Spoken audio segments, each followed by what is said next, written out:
Chosen ones, once you detach, then you attract. I'm going to say that one more time. Once you detach, then you attract. Valerie, talk to him. When you detach, you stop bleeding energy. You stop chasing, gripping, proving. Attachment is a silent broadcast of lack. It tells the universe, I don't have it yet, but yet I don't trust it's mine. Detachment isn't coldness or apathy. Detachment is power. It's the inner stillness that says, I'm already whole. I'm already connected to source. I'm already living in the frequency of what I desire. When you grip, you create tension, and tension pushes what you want further away. But when you release, you create space, and space is the field where miracles land. That space is the womb of creation.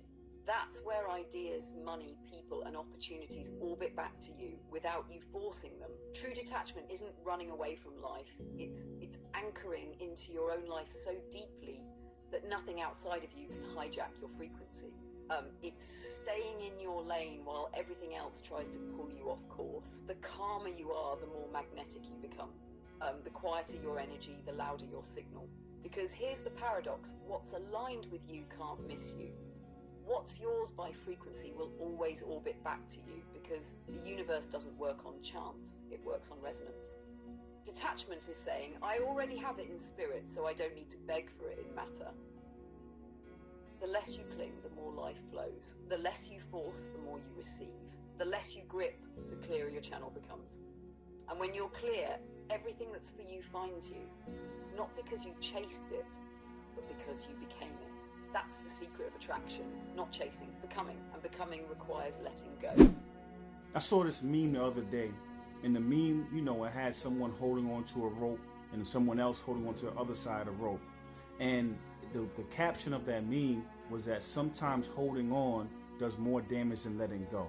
So they had the one person that was pulling against each other, and their hands got all fucked up, and and they was fucked up, rope burn and all that. And once the person let go, then that damage was done.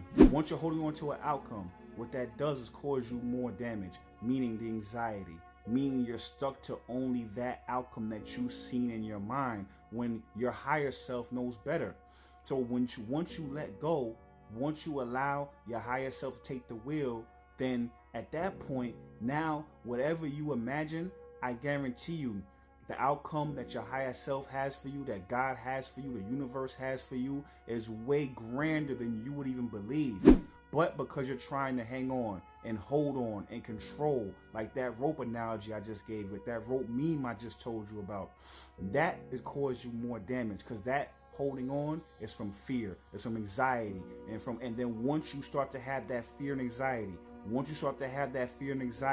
you're transmitting that to the universe, you're transmitting that to God, you're transmitting that to source. And what you're telling source, that you don't trust source and you don't trust God enough to let go. And because you can't let go, you're telling source that, you know better, and your ego is getting in the way of your blessings. Valerie, talk to him. That rope meme is a perfect picture of what attachment does. Every time you grip an outcome, every time you tighten your hand around something you think you must have, you're actually cutting yourself. Burns. All from the belief that your ego knows better than source. Letting go isn't weakness, it's surrender to a bigger intelligence.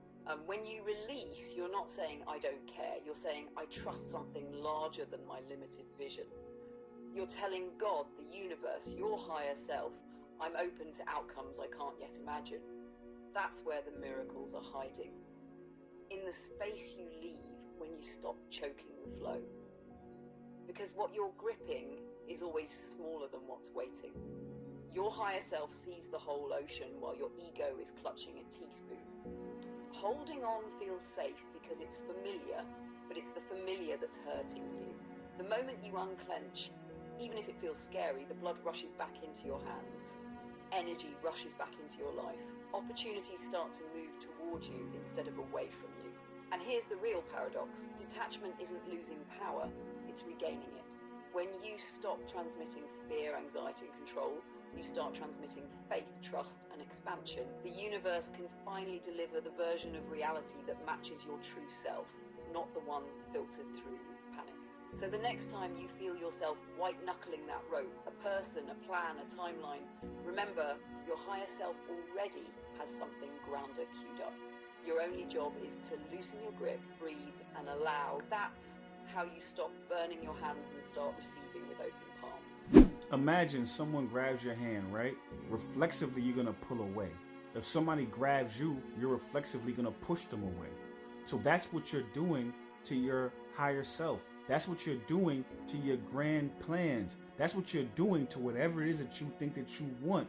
By you holding on so tightly, by you holding on from fear, anxiety, trying to control the outcomes, what you're doing is reflexively pushing it away. Valerie, talk to him. That's such a clean analogy because it's exactly how energy works. The universe moves like breath. Inhale, exhale, give, receive. When you're gripping tight, you're holding your breath. You're signaling to source that you don't trust the flow, so it mirrors that back by withholding what you're asking for. Letting go isn't losing the thing, it's creating space for it to move towards you. Your higher self wants to meet you halfway, but it can't if you've locked every muscle in fear. Faith is relaxation, surrender is strength. The moment you soften your grip, everything you've been chasing starts to chase you. And think about it. You don't want to be around anxious energy. Think about people that you know in your life. It's the people that are calm that you end up feeling safe to come to, right? The people that have no anxiety, the people that are inviting, those are the people that end up becoming magnetic. So now when you have to then apply that to your life as well, so whatever it is that you're trying to accomplish, whatever you're trying to attract, you have to be able to allow it to come to you. Give space to allow, whatever your dreams and goals are to be able to fill that space with. You feel what I'm saying? So on that note, Valerie, talk to him. Because magnetism isn't about motion, it's about frequency. The most magnetic people, dreams and outcomes, are drawn to calm energy because calm says, I already have. When you move in stillness, you radiate trust, and that trust becomes gravity. The anxious mind repels what it wants because it's broadcasting chaos. But when you relax into your being, when you breathe, soften, and stop chasing, you become the field everything wants to enter. Flow finds you because you've become the safe place for it to land.